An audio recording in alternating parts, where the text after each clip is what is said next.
हाल फिलहाल में फिएट को काफ़ी कोशिशें करते हुए देखा है। जब टाटा मोटर्स के साथ गठबंधन ख़त्म हुआ है, कंपनी ने अपने आफ्टर सेल सर्विस या डीलरशिप नेटवर्क या फिर गाड़ियों के हिसाब से कई सारी नई चीज़ें की हैं। अपने आप को इवॉल्व करने की कोशिश कंपनी कर रही है और इस भूमिका के साथ, इस इंट्रोडक्शन के साथ आप समझ गए होंगे कि आज मैं कौन सी गाड़ी रफ्तार में लेकर आया हूँ। बिल्कुल सही समझा आपने, फिएट की पुंतो ईवो।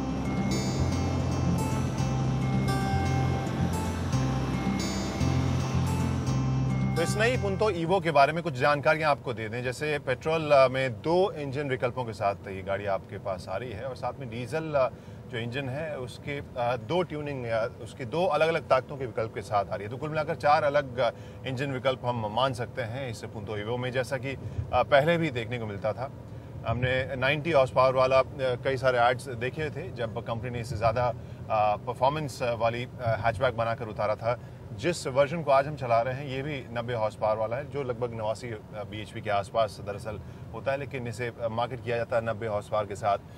तो इसके अलावा आपको पेट्रोल में 1.2 लीटर यानी एक्साइज बचाने के लिए जो एक छोटे इंजन के साथ हैचबैक लाया जाता है वो, और एक ज़्यादा ताकत, ज़्यादा परफॉर्मेंस के लिए आपको अगर बड़ा इंजन चाहिए तो 1.4 लीटर वाला पेट्रोल इंजन विकल्प भी है। इस मामले में तो कोई ज़्यादा बदलाव नहीं हुआ है, लेकिन जो बदलाव आपको सबसे पहले देखने को मिलेंगे वो इसके बाहरी लुक और इसके फीचर्स के ही बदलाव हैं, जिसके ऊपर हम आगे आएंगे। लेकिन फ़िलहाल इसके सभी इंजन आंकड़ों के ऊपर एक नज़र डाल लेते हैं।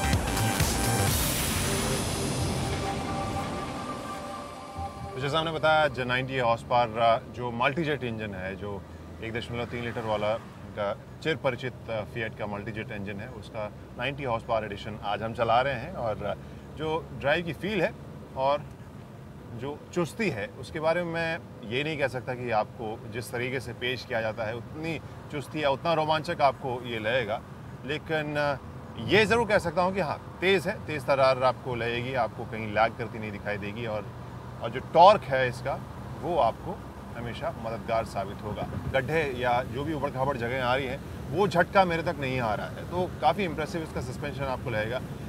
और ड्राइव तो मैंने कहा जैसा कि इम्प्रेसिव है। हाँ, वैसी चुस्ती स्पोर्ट्स कार वाली आपको नहीं मिलेगी, लेकिन हाँ ठीक है, जिस सेगमेंट की ये गाड़ी है उस हिसाब से।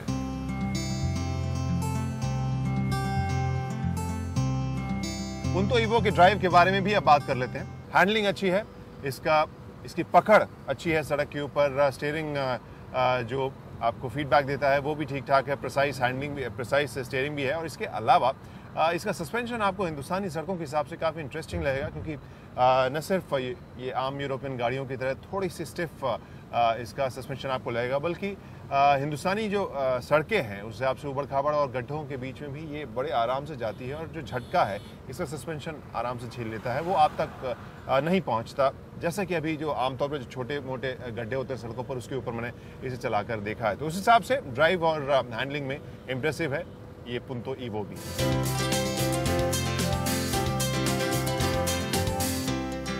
तो फिएट के डिज़ाइंस हमेशा ऐसे रहे हैं जो लंबे वक्त तक खूबसूरत आपको लगते हैं। कम से कम सभी गाड़ियों को जो हमने देखा है हिंदुस्तान में हाल फिलहाल में, वो डिज़ाइन के मामले में आपको बहुत पुराने नहीं लगेंगे। और यही कुछ हम पुंतो के बारे में भी कह सकते हैं। लेकिन इस पुंतो ईवो में कुछ तब्दीलियाँ ऐसी हैं जो उसमें एक नया एंगल ज़रूर ऐड कर रही हैं। अगर आप चेहरे को देखें, यहाँ पर चेहरा बिल्कुल बदला हुआ सा नज़र आता है, जिसमें सबसे बड़ी भूमिका, सबसे बड़ा रोल इसके हेडलैम्प को हम मान सकते हैं, जहाँ पर काफ़ी पीछे तक लिपटा हुआ जा रहा है और चमकते हुए क्रोम का इस्तेमाल। और जो क्रोम है आपके फ्रंट ग्रिल पर भी दिखेगा, और साथ में जो फॉग लैम्प है उसके चारों तरफ जिस तरह से लाइनिंग है, कुल मिलाकर काफ़ी स्पोर्टी अब ये फील दे रहा है और पहले से ज़्यादा आकर्षक और अपडेटेड लग रहा है। मुझे लगता है जिस मिनिमलिस्टिक डिज़ाइन को हम पसंद करते थे, उसमें इस तरह के एडिशंस हमें और अच्छे ही लगे।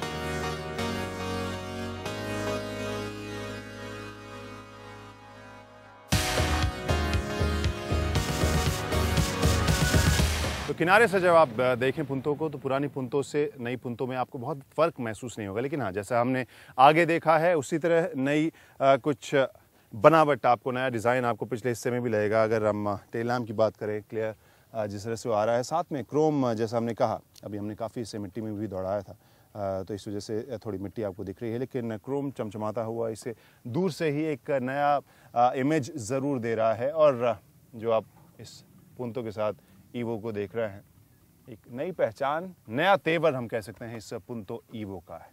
अब बाहर में जो तब्दीलियाँ मोटे तौर पर सबसे पहले दिख रही थी वो तो आपको हमने बता दी, अंदर चल के देखते हैं क्या सब कुछ नया है इसमें।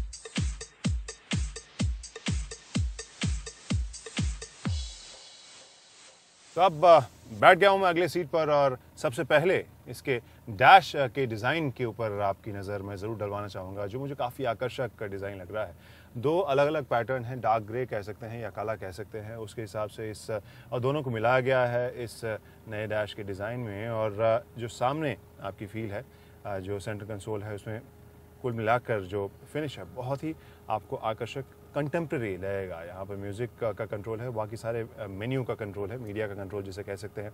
और यहाँ पर इस इवेंट्स भी उसी एनिमल टाइप के ब्लैक के बनावट में आपको दिखेगा। साथ में एक छोटा सा यहाँ पर सामान रखने की हल्के कोई छोटी चीज़ों के स्टोरेज के लिए जगह आपको दी गई है। इसमें क्लाइमेट कंट्रोल की भी सुविधा, हालांकि ये टॉप एंड वेरिएंट है, बेस वर्जन में आपको ये सब सुविधाएँ ना मिले। और साथ में आप यहाँ देखिए ऑक्सिन दिया गया है और आप इसमें USB कनेक्ट भी कर सकते हैं। तो इसके अलावा यहाँ पर एक चार्जिंग पॉइंट दिया गया है। एक चीज़ जो मुझे थोड़ी सी अटपटी लगी वो इसका ग्लव बॉक्स है। इसमें 2 किताबें रखी हुई हैं और जो ज़रूरी है, आमतौर पर हम गाड़ियों के जो डॉक्यूमेंट्स रखते हैं, और उसके बाद इसमें जगह बिल्कुल नहीं है। तो उस मामले में डिज़ाइन के मामले में काफ़ी आकर्षक है, लेकिन प्रैक्टिकलिटी में हो सकता है थोड़ा सा कॉम्प्रोमाइज़ अगर ग्लव बॉक्स में करें तो। अब हम आते हैं इसके स्टीयरिंग व्हील के ऊपर क्या क्या कंट्रोल आपको दिख रहे हैं, उसके बारे में आपको बताते हैं। यहाँ स्टीयरिंग माउंटेड कंट्रोल्स जो हैं आपके लगभग वही हैं जो आप आमतौर पर आप अभी तक अपने फिएट की गाड़ियों में देखते आए हैं। ब्लू एंड मी जो टेक्नोलॉजी है जिससे आप अपनी कार से बातचीत कर सकते हैं, वो पहले भी हमने फिएट की गाड़ी में देखा है, और इसे आप एडजस्ट कर सकते हैं। साफ़ सुथरी, नीट, अच्छी बनावट यहाँ पर भी देखने को मिल रही है। इंस्ट्रूमेंटेशन में भी आपको ब्रश मेटल का जो एक लाइनिंग दी गई है, इसे आकर्षक बना रहा है। कुल मिलाकर आप जब इस सीट पर बैठेंगे, मैं काफ़ी इम्प्रेस हुआ हूँ, और इसके लुक और डिज़ाइन से आप भी मुझे लगता है इम्प्रेस होंगे। तब लेते हैं जायज़ा इसकी पिछली सीट का। अगली सीट को मैंने अपने ड्राइविंग पोजीशन के हिसाब से सेट कर दिया है। उसके बाद जगह बहुत ज़्यादा मेरे लिए तो नहीं बचती। एवरेज इंडियन हाइट की अगर बात करें, उस हिसाब से जगह ओके कह सकते हैं। बहुत ज़्यादा स्पेशियस नहीं कहेंगे, लेकिन ठीक ठाक जगह है। जो बैकरेस्ट है वो थोड़ा सा स्टिफ आपको लगेगा। अगर एंगल की बात करें, थोड़ा सा एंगल आपको ज़्यादा सीधा लगेगा, तो हो सकता है कि आपको उतना आरामदेह न लगे लंबी ड्राइव में, लेकिन जो कुशनिंग है वो आपको भरपूर मिलेगी। और आपका पैर का जो सपोर्ट है, जो थाई सपोर्ट है, वो भी मुझे ठीक ठाक लग रहा है। तो जगह के मामले में तो लगभग जो मामला है वो ठीक ठाक ही कहा जाएगा। एक और फीचर है जो आपको आकर्षित करेगी, और वो है इन दोनों सीट्स के बीच में ये एसी वेंट, जो पिछले रो के पैसेंजर्स के लिए एक अच्छा फीचर है। यहाँ पर बॉटल रखने की जगह भी आपको मिल रही है।